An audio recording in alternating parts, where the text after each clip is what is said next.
Hello everyone and welcome to Blue Spruce Hollow.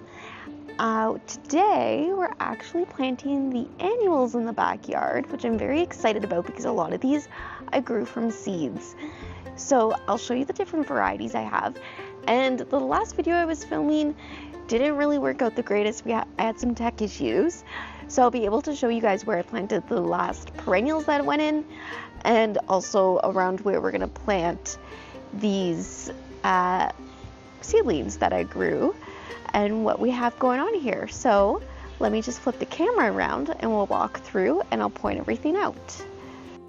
Perfect, so I'm currently standing underneath my deck right now. So you can see I put 2 eucalyptus in this space here. I just need something to fill it out. And next year I think I'm gonna put a rain barrel here and probably plant around it. So this year I'm just gonna put some annuals. So I'm putting the 2 eucalyptus, which actually get quite large. They're gonna get around 12 feet tall. I don't know because of our climate if that'll actually happen, but this is like a very dry sun space. So I really hope it mimics their actual climate and hopefully they take off and they do really well.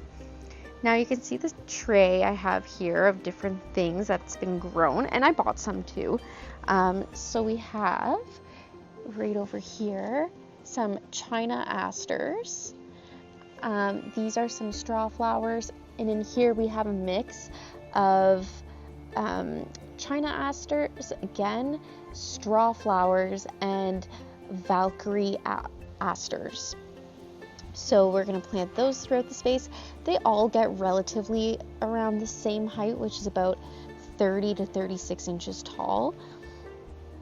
It is more of a mid-size plant, I guess you can say, that I'd have, which honestly, if not, I feel like I made a big mistake. A lot of my plants are mid-height. That's okay though. I think this year, for the first year, it's going to be a great way to see like which areas I'd like to go taller in and where I'd like to go shorter. So for next year, because I want to make sure when I'm sitting on the swing in the back, I have a nice view of over here, but also when I walk in, I want to have a nice view as well. So I don't know if I'm going to do like mid-size here and tall on both sides, or if I am just going to do tall in the middle, and then it's almost like you hit a wall of flowers and then you get another second view from the other side. So that's still a concept that I'm playing around with now. I don't really know what to do, but kind of like the idea of making multiple rooms in a space. So I think it's just something to play around with. And then I have some baby's breath here also, which is going to give that light, like that textury, south of France kind of Provence style. I think is going to look really cute with the pinks. I really think I might use them more as like a border, probably around right here and around on this side too, because the front right here is actually pretty purple. I have the sea holly and then the lavenders. The yarrows are a mix, so they are pastels, so they might be in the pinks, they might be like a buttery color. I don't really know what I'm going to get, so we'll see. And they could even be in the purpley colors. So I think I want to add a little bit more pink in these 2 zones. They're also where I get more sun, and the baby's breath is a sun annual. So I think I'm going to put them around here. And then I think the straw flower I'm going to do more like around the edge over here. That's like how I had the idea before. I had this idea before where I thought it would look really cool. And honestly, I think I'm just going to mix the asters kind of in between the 2 varieties. And then kind of coming over here, I'll show you the flat I have of some. Now all of these are bought, my shade. So I have a flat here of shade annuals. I have some Dusty Miller and some Lobelia. So again, these are shade. And we have a couple shade zones. I have this corner over here, this corner here, and around the swing, in the corners of the swing. So I think those are going to go there. And I also have a lot of shade in my front yard, so I'm going to bring those to the front, whatever is left, to the front. So I think it's time to get planting now. So the first one that I'm planting right now is eucalyptus. I seem to have lost the tag, but I remember when I read it, these guys get huge, something like apparently like 12 feet tall.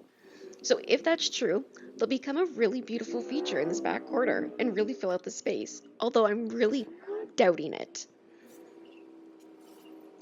Annuals are great in the fact that they provide an instant burst of color to your garden, while perennials slowly wake up and begin filling in. So no matter what, you always have color when you have annuals, which I think is just lovely. And because annuals die at the end of every year, or at the end of warm season, when the frost comes, you get to change them every year. So if you don't like the way they looked in your garden, you can always do a different combination the following year. So it gives your garden a new look. It's not always the same thing. You get to change things up a little bit. Because a perennial garden takes patience, so annuals are wonderful to make the garden feel brand new and colorful right from the beginning. I didn't go overboard with annuals this year. I definitely would have loved to plant more, but I knew my priority was completing the pathway and getting my permanent perennials into the ground, because those are the plants that are going to be the backbone for my garden in the years to come. So my main priority was finish the hardscaping and then get the perennials in. Next, I'm planting the China asters seeds, which are from Circle Farm Seeds. So just like many of the other flowers in my garden, I'm planting these in little triangles. My grandmother always planted her annuals this way, and I'm guessing it's something I picked up from her without even realizing it. It's funny how those little gardening traditions stay with you.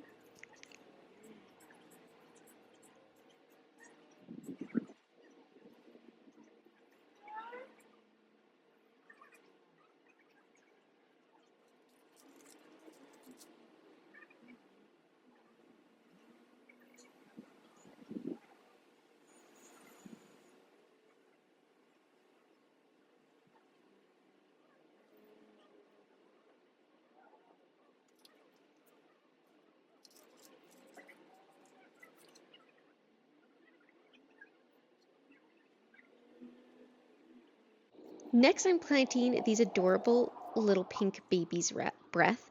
I absolutely love how soft and airy they look. If they do well in this spot, I can definitely imagine planting an entire border of these around the parterre next year.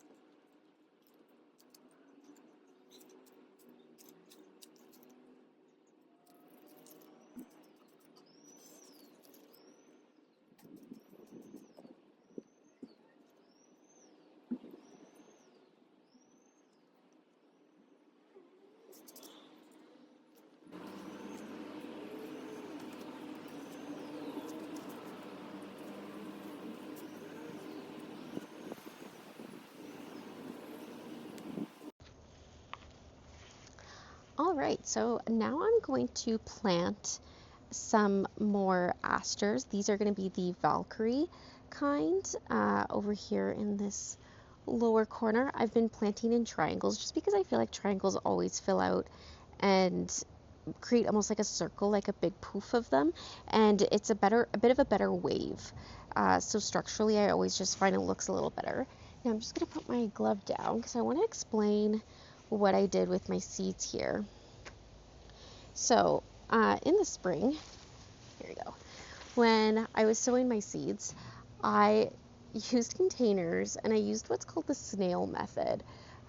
So basically what you do is you plant your seeds as you normally would, and when it's time to pot up, instead of potting up, you get a piece of plastic and you roll out the piece of plastic and you put, so in this case I used a garbage bag, and then you put soil on it, and then you take your little seedlings and you spread them out, maybe like with a couple inches in between, and then you just roll it up. And what I've noticed is really, this is my first year doing it, what I noticed what's really neat about it is it forces the roots to grow downwards, so they're not getting stuck together like when you kind of like overseed in certain cells and then they all get stuck together and you need to make sure they're like really moist to tear them apart. Well, you don't have to do that because they're not getting stuck together. They are growing downward and very long. So yeah, you just roll up your seedlings after they've been spaced out. You tie them together. You tie it together with like in a roll. Here you can see I use some twine. And you just put it inside here. I used a Greek yogurt container, any kind of container that you have.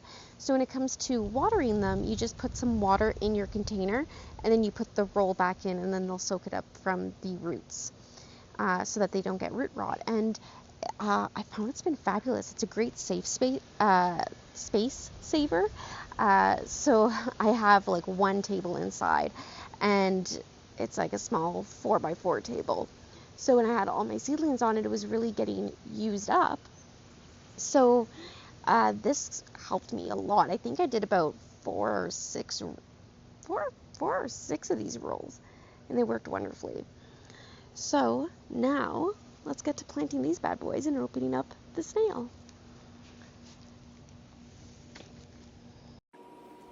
Now over here, I'm planting another variety of asters that I also started from seed through the snail method that I just showed you. So these seedlings have definitely been waiting a little longer than I intended.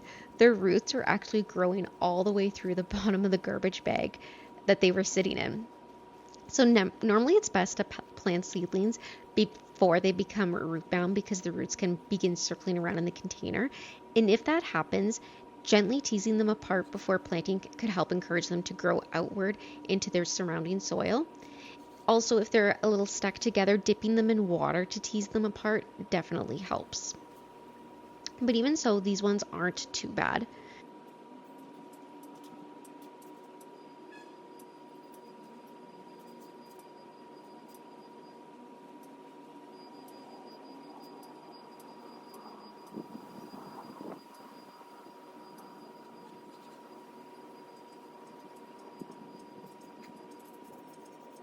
But just look at these root systems. I feel like I'm holding a prize-winning fish. Can you believe how long these roots are? Honestly, this has made me even a bigger fan of the snail method. It saved so much space while the seedlings were growing indoors and made the watering incredibly easy. And like these roots are just so healthy. Next, I'm planting strawflowers, the apricot mix, also from Circle Farm Seeds. These absolutely exploded using the snail method. I can't believe how enormous they are. I'm especially excited for these because they'll be perfect for drying at the end of the season to make dried flower bouquets and wreaths. The soil in this area is incredibly tough, so I've had to break through it with my shovel before I can start digging my planting holes. Finally, I have a few leftover aster seedlings, so I'm tucking them into the back corner. You might notice that I'm not spending as much time amending the soil anymore. There's really no good gardening reason for that. It's mostly because it's already late June, the weather's warming up quickly, and I'm going to be heading out of town next week. So at this point, I'm mostly trying to get everything planted before summer really gets underway. Sometimes good enough really is good enough, and I can always continue improving the soil over the next few seasons. I still have some Dusty Miller, which I believe earlier I said that Dusty Miller is a shade plant, and I noticed that they were actually marked incorrectly when I bought them. They were marked as a shade plant. When I searched it online, they're actually a sun annual. I'm a part of the Horticultural Society, so I did talk to some of the ladies about this, and they have no qualms about planting them in both sun and shade areas. Our community garden is full of them, so I'm just gonna do what they do and plant these wherever I want to and not really follow the rule. And I also have, I have the Dusty Miller and I also have some lobelia waiting to be planted, but I'm just so excited that I finally managed to get these seedlings that I grew into the ground. There's definitely something very satisfying about watching a tiny seed that you started months ago finally find its place in the garden. Now that's all that's left to do is give everyone a nice deep watering and let them settle into their new home. Thank you for joining me here today at Blue Spruce Hollow. We'll see how it grows.